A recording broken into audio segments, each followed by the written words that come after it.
Hello कक्षा 8 के विद्यार्थियों, विषय गणित में हमने आगे वाले भाग में देखा घातांक और घात कैसे प्रकार लिखा जाता है, घातांकीय रूप कैसे लिखते हैं यह देखा, उनमें आधार कौन सा है और घातांक कौन सा है, इनकी जानकारी प्राप्त की।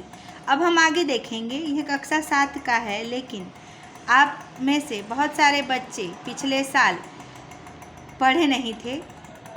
ऑनलाइन माध्यम से पढ़ाई के कारण अभी भी हम ऑनलाइन ही पढ़ेंगे।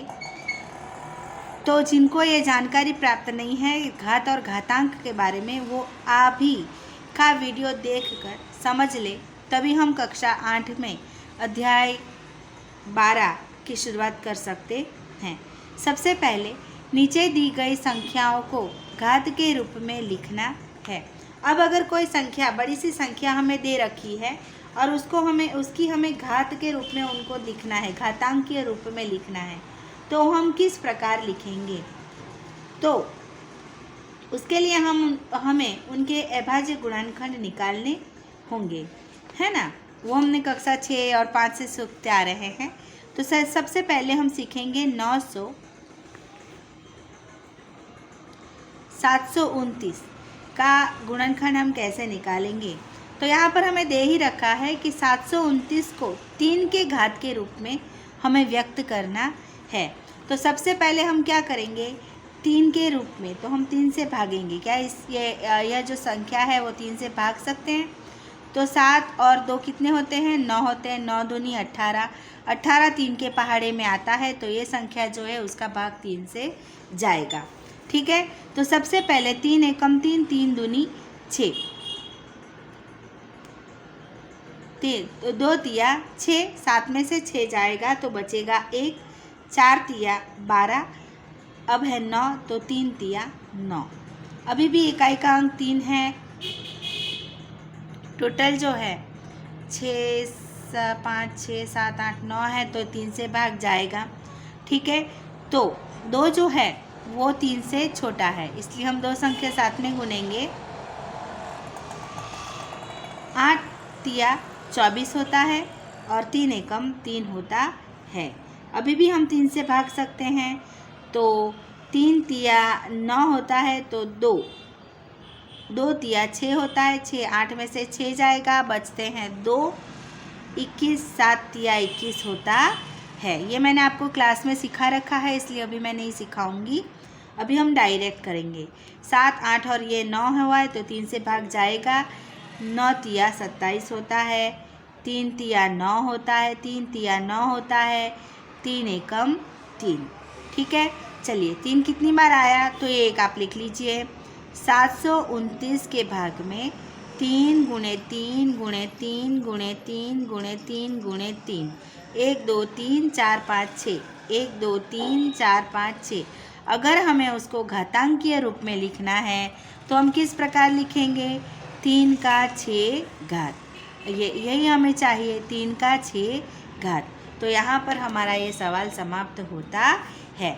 हम इस प्रकार 3 के घात के रूप में 729 को लिख सकते हैं। अब हम देखेंगे 128 को 2 के घात के रूप में किस प्रकार लिख सकते हैं। तो उसके लिए हमें उसके अभाज्य गुणनखंड निकालने होंगे। 128 2 के रूप में लिखना है, तो 2 के रूप में इकाई का अंक 8 है, तो 2 से भाग जाएगा। 6 दूनी 12, यहाँ पर 2 संख्या लेनी पड़ेगी क्योंकि पहला जो संख्या है 1 वो 2 से छोटा है, तो हम 2 संख्या लेंगे। 6 दूनी 12, 4 दूनी 8, फिर से 2 से जाएगा। 3 दूनी 6, 2 दूनी 4, फिर से 2 से जाएगा। 2 एकम 2, 2 एकम 1 बचा, तो हुए 12, 6 दूनी 12 होता है। 16 मिला 2, 8 दूनी 16, 4 दूनी 8, 2 दूनी 4 और 2 एकम 2। चलो 2 कितनी बार प्राप्त हुए? 128 के अभाज्य गुणनखंड 1 2 3 4 5 6 7, 7 बार हमें 2 प्राप्त हुए। 3 4 5 6 और 7। तो हम कैसे लिख सकते हैं, 2 की 7 घात, जिसमें 2 जो है आधार है और 7 जो है घात है। ठीक है, चलो आगे देखिए। 343 के को 7 के घात के रूप में हमें लिखना है। तो किस प्रकार लिखेंगे, 343 7 के रूप में लिखेंगे। तो 7 एकम 7, 7 दूनी 7 पंजा 35 होते हैं जो बढ़ जाते हैं। तो 4 सित्ता 28 होता है। 34 में से 28 को निकालो, कितने बचते हैं, 34 में से 28, 29, 30, 31, 32, 33, 34, 7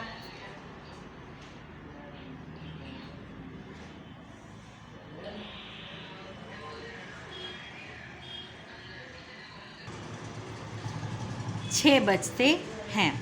9वें सित्ता 63 होते हैं। चलिए हमें मिल गए। अब 7 सित्ता 49 और 7 एकम 7। तो यहाँ पर हमें 343 के जो गुणनखंड मिले हैं वो है 7 गुणे 7 गुणे 7, मतलब 7 का घन। ठीक है, 7 का 3 घात, या हम इन्हें 7 का घन भी कह सकते हैं और 7 का क्यूब भी कह सकते हैं। जिस प्रकार हम अगर 7 के घात में 2 हो तो इसे हम 7 का वर्ग कह सकते हैं, और 3 हो तो 7 का घन कह सकते हैं। तो इस प्रकार हम घात के रूप में लिख सकते हैं किन्हीं भी दी हुई संख्या को। ठीक है, चलिए आगे देखिए।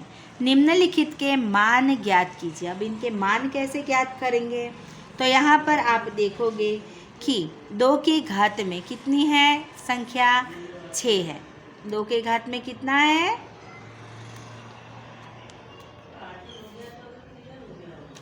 6 है।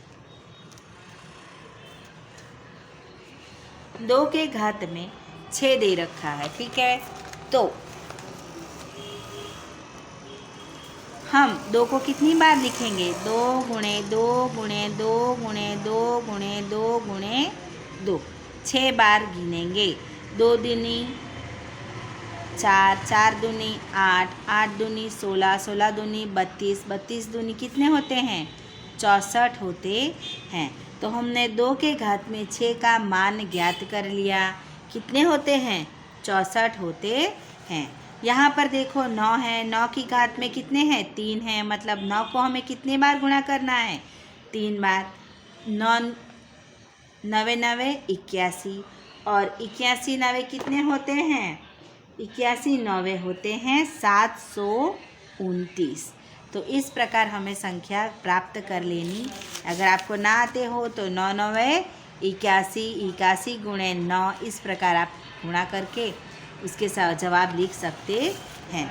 यहाँ है 11 गुणे 11 कितने होते हैं, 121 होते हैं। आपको 11 का वर्ग पता हो तो आप डायरेक्ट लिख सकते हो, वरना आप 11 गुणे 11 कर सकते हो। ठीक है, किस प्रकार, 11 एकम 1 एकम 1 1 एकम 1 गुणे में 1 एकम 1 1 एकम 1 हुए 1 2 और 1 121 होते हैं।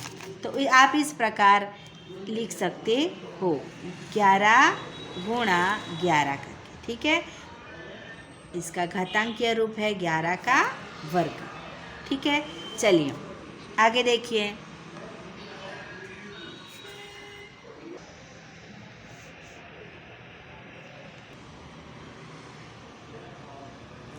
यहाँ पर निम्नलिखित को घातांकीय रूप में व्यक्त करना है। तो यहाँ पर आप देखोगे 6 कितनी बार है, 1 2 3 4, तो 6 का 4 घात। यहाँ 6 आधार है और 4 है वो घात है। यहाँ टी को कितनी बार गुना किया गया है, टी गुणे टी 2 बार। तो यहाँ पर टी का 2 घात हम लिख सकते हैं। बी गुणे बी गुणे बी, बी को 4 बार गुणा किया गया है, तो यहाँ पर बी का 4 घात हम लिख सकते हैं। यहाँ पर ए जो है वो दो तीन संख्या दे रखी है, ए सी और डी। तो यहाँ पर ए कितनी बार गुना गया है, 3 बार, तो ए का 3 घात गुणे सी कितनी बार है, 1 2 3, सी का 3 घात, और ये डी। डी का एक घात। एक घात आप लिखना चाहो तो लिख सकते हो और ना लिखना चाहो तो ना लिख सकते हो। अब हम आगे देखेंगे, निम्नलिखित को घातांकीय संकेत में व्यक्त करना है। अब निम्नलिखित को घातांकीय संकेत में हम कैसे व्यक्त कर सकते हैं? तो यहाँ पर भी हमें अभाज्य गुणनखंड निकालने होंगे।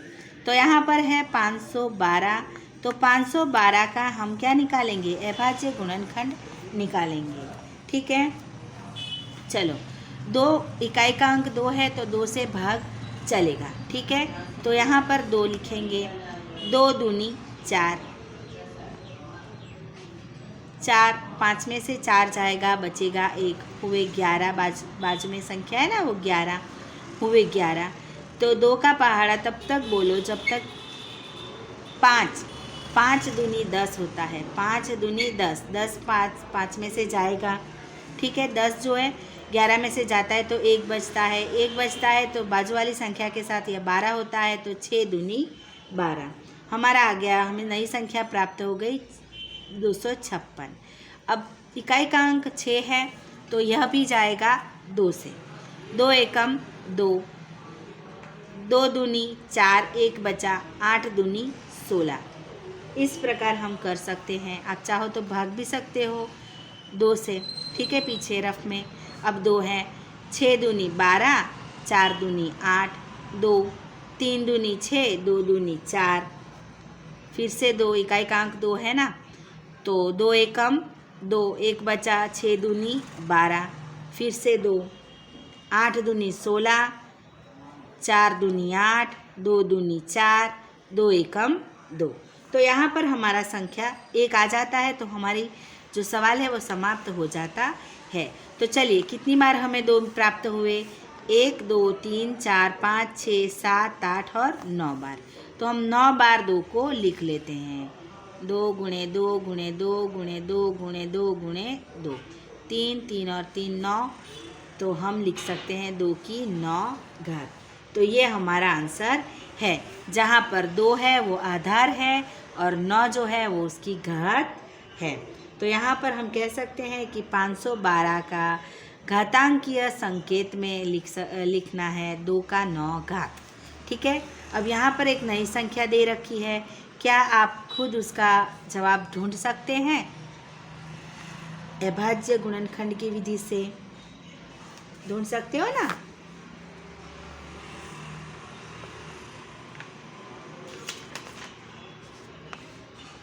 यहाँ पर देखो 5 6 7 8 9 10 और 11। यहाँ इकाई का अंक 5 है तो हम 5 से इसका भाग चला सकते हैं। ठीक है, तो 6 पंजा होता है 30, 6 पंजा होता है 30। 31 में से 30 जाता है तो बचता है 1, बाजू वाली संख्या के साथ मिलाएं तो होता है 12। तो 2 पंजा होता है 10, 12 में से 10 जाता है तो बचता है 2, 25। तो 5 पंजा होता है 25। ठीक है, फिर से 5 से भाग जाएगा क्योंकि इकाई का अंक 5 है। तो 5 एकम 5, 1 बचता है, बचा है 6, 5 दूनी 10, 10 में 12 में से 10 जाता है, बचता है 2। तो फिर से 25 आ गया।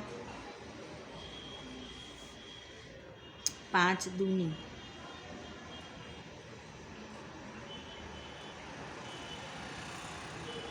यहाँ पर 2 पंजा होता है 10, है ना। चलिए 125 आ गया।